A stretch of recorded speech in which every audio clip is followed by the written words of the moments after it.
সেটি 18 সাল ছিল। আপনারা জানেন আমাদের ছাত্রদের 18 সদস্যের একটা প্রতিনিধি দলের সাথে সচিবালয়ে মিটিং করেছিল ওবায়দুল কাদের সহ সরকারের সেই সময় উচ্চ পদস্থ আইন শৃঙ্খলা বাহিনী থেকে কর্মকর্তা কর্মচারীরা।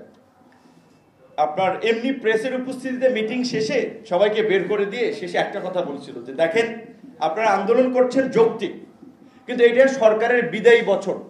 আমরা এই আন্দোলনকে সরকার বিরোধী আন্দোলন, সরকার পতনের আন্দোলন হিসেবে চিহ্নিত করছি। কাজী এই আন্দোলনকে দমন করার জন্য সরকারের যা করার সরকার তাই করবে। তখন ডিএমপির কমিশনার ছিলেন আসাদুজ্জামান মিয়া, তারা সব একটা হুমকি দিয়েছেন। কিন্তু তখন আমরা বলেছিলাম আমরা তো সরকার পতনের জন্য আসিনি, ছাত্রদের দাবি নিয়ে এসেছি, সেটা মেনে নেন, তাহলেই তো হয়। কিন্তু দেখেছেন সেটাও কিন্তু কিভাবে প্রতারণা করেছিল। বলছিল যে 1 মাসের মধ্যে এটার সমাধান হবে, হয় নাই। এমনকি প্রধানমন্ত্রী পার্লামেন্টে দাঁড়িয়ে জাতির সামনে কিন্তু ঘোষণা দিয়েছিলেন কোনো কোটাই থাকবে না। তারপরেও কিন্তু আমরা আমাদেরকে প্রজ্ঞাপনের জন্য আন্দোলন করতে হয়েছিল। তো কাজে আজকের আন্দোলন হচ্ছে, এখন ওবায়দুল কাদেররা প্রেস কনফারেন্স করে বলছে এই আন্দোলনে বিএনপি ভর করছে, বিরোধীরা ভর করছে, তারা সরকার পতনের জন্য রাস্তা তৈরি করছে।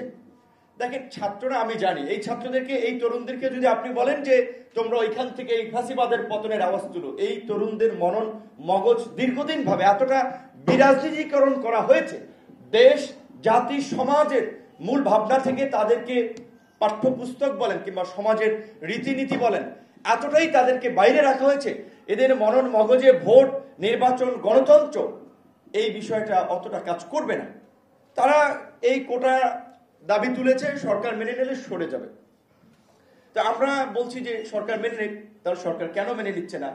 বরঞ্চ প্রধানমন্ত্রী চীন সফরে গিয়েছেন 4 দিনের জন্য, যাওয়ার আগে একটু উস্কানি দিয়ে গেলেন না যে এই আন্দোলনের কোনো যৌক্তিকতা নেই।